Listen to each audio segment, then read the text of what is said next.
President, I come to the floor today as someone who has practiced medicine in the state of Wyoming for, since 1983, taking care of families across the great state of Wyoming as an orthopedic surgeon, and also as the medical director of the Wyoming Health Fairs, which is a program to offer low-cost medical screenings, health screenings, to help people early detection, because we know that's a way to keep down the cost of care, to help them find problems before they get too far progressed, and so we can get effective treatments.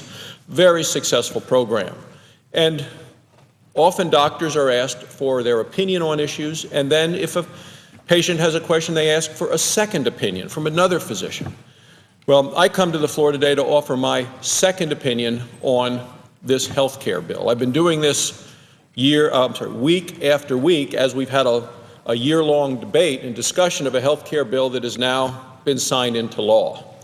And I come to the floor because it seems, Mr. President, that every week since the bill became a law, there has been a new revelation, a new unintended consequence that the people of America look at and say, this is a bill, now a law, that was not passed for me.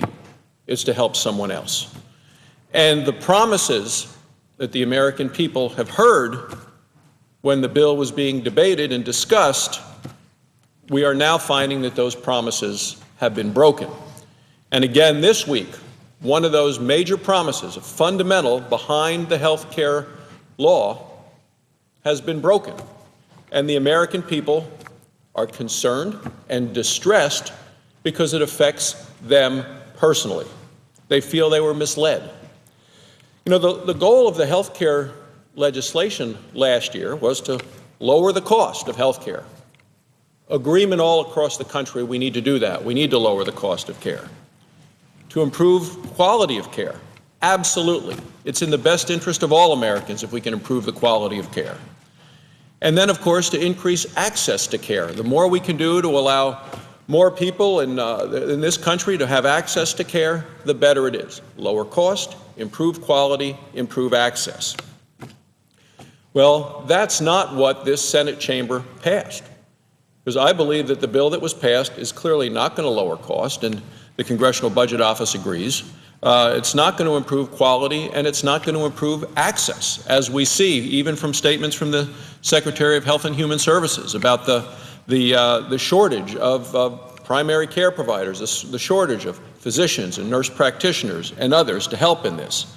So I continue to believe that the law that we now have passed is bad for patients, bad for payers, the people that are going to pay the health care bill of this country, and bad for providers, the nurses and the doctors who take care of those patients. Because I believe that the law fundamentally is going to result in higher costs for patients, less access for care, and unsustainable spending. You know, the Speaker of the House, Nancy Pelosi, said that you're going to have to first pass the bill to find out what's in it. And once again, this past week, we have learned about something new that is in the health care law that many, many Americans have found surprising.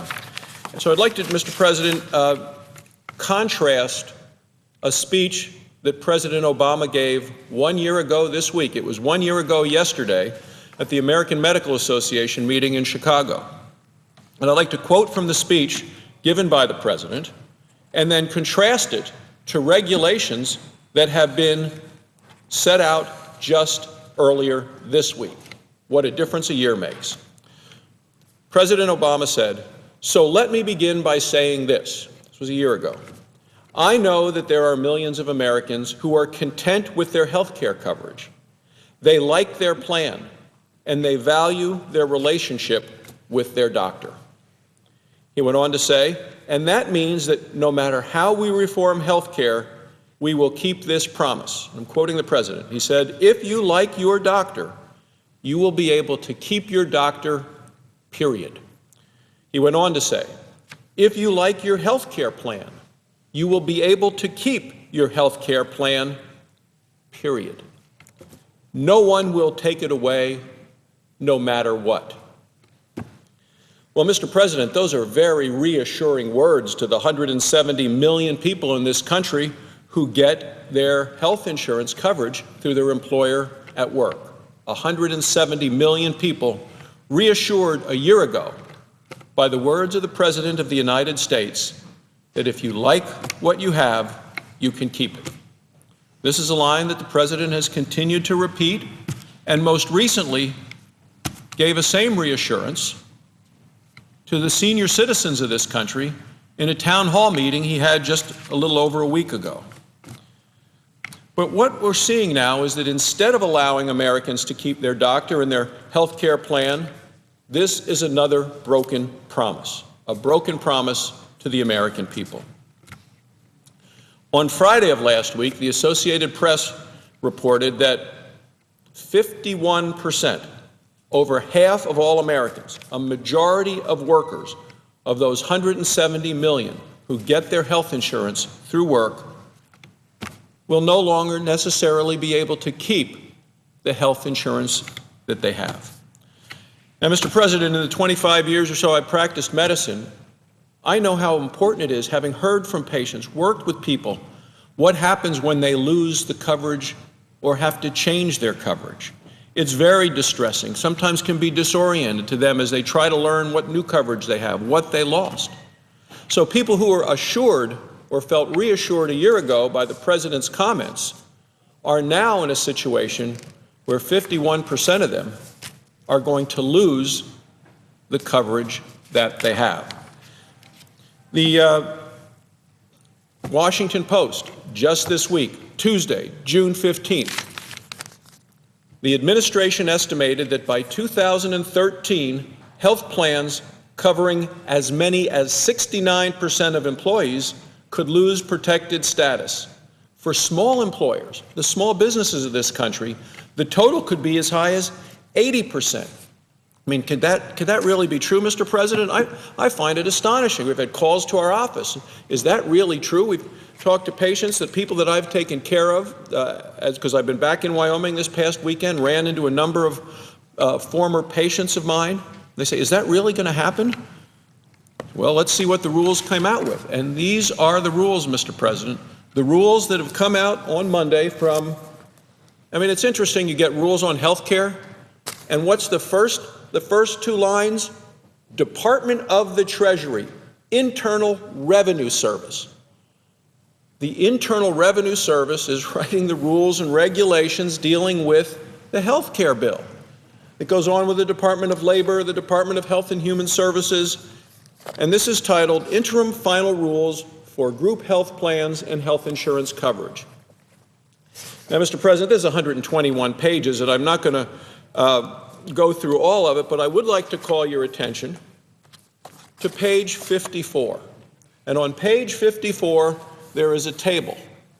And the table is called Estimates of the Cumulative Percentage of Employer Plans Relinquishing, having to give up their grandfathered status. What it means is the percentage of employer plans that people, if they have the insurance they like, are not going to be able to keep. Now, they have a low estimate, a mid-range estimate, a high-end estimate of all the employer plans in the country, covers 170 million Americans. It says by the year 2013, just a few years from now, 51% of Americans will lose what they have now. And it talks about the high estimate for the small employer plans, 80%.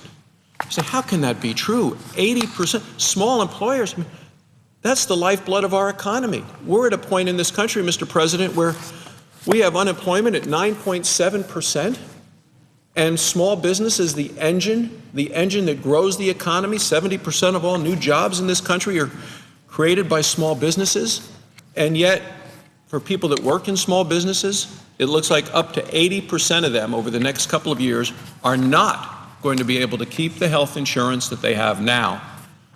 Why? Because the rules and regulations that have come out related to the law that has now been passed, in spite of the President's promise, it's right here behind me, you will be able to keep your doctor, period. You will be able to keep your health care plan, period. The American people are finding that those words are not being held out in what was passed into law and the regulations that have now been written. Headline, Wednesday, June 16th, today, national newspaper. So much for keeping your plan. Now, there are some people that can keep their plan, very few. Headline, union contract can exempt health plan from Obamacare. So you don't get to necessarily keep your plan, it says, unless a union negotiated your coverage. The administration has granted a special exception to those, and apparently only those, health care plans. Special exemption offered by the administration, according to this article, for those whose plans have been negotiated by the unions. And then, you don't have to go very far, Mr. President. All you need to do is open up a newspaper. This is here in Capitol Hill just the other day, Tuesday, June 8th. Comprehensive, it says, talking about health care. There's a picture of a doctor with an eye chart. Comprehensive, but not for all.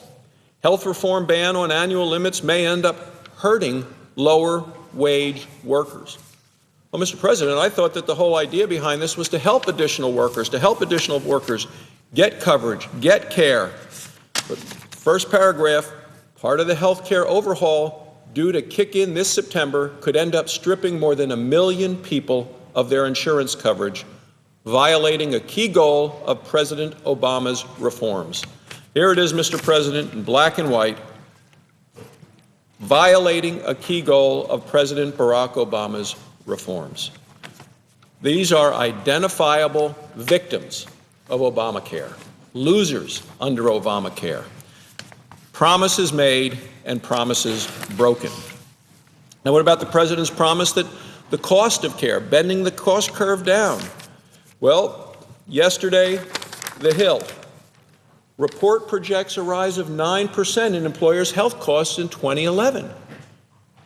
But it was President Obama who said that his legislation was going to actually allow Americans to have a lowering of their premiums by $2,500 per year per family. Well, how does that work with a projected rise in cost? So once again, the American people heard one thing, and now they're being delivered something very different. And that's why, Mr. President, I come to the floor today to say that it is time to repeal this legislation and replace it. Replace this legislation with legislation that delivers more personal responsibility and more opportunities for individual patients. A patient-centered health care bill. A bill that allows Americans to buy insurance across state lines. That'll give more competition and will allow the costs to come down. That gives people who own their own health insurance an opportunity to get the same tax relief that the big companies get. That's important. That'll help people.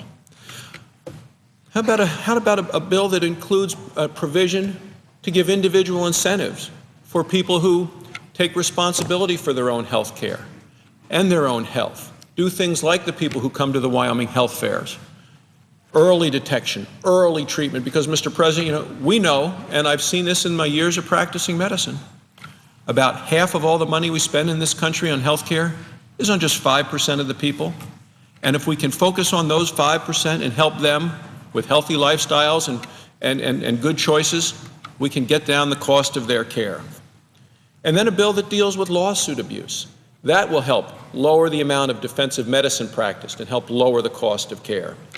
And plus one that allows small businesses to join together and then shop much more effectively to buy a lower cost health insurance plan.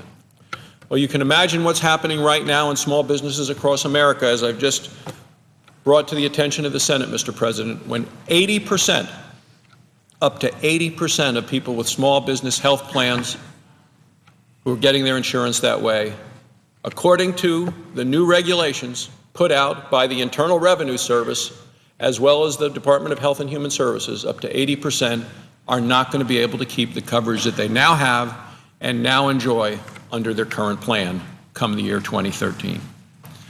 Those are the things that will make a difference, Mr. President, and that is why today I come to the floor. I offer my second opinion about a health care law, and now it's the law, that I think is going to end up, and the American people understand this and they see through it, this is going to end up being bad for patients who need care, bad for payers, people paying for their health care costs, and the taxpayers of this country, as well as bad for providers, the nurses and the doctors and the hospitals who take care of those patients. So, thank you, Mr. President. I yield the floor.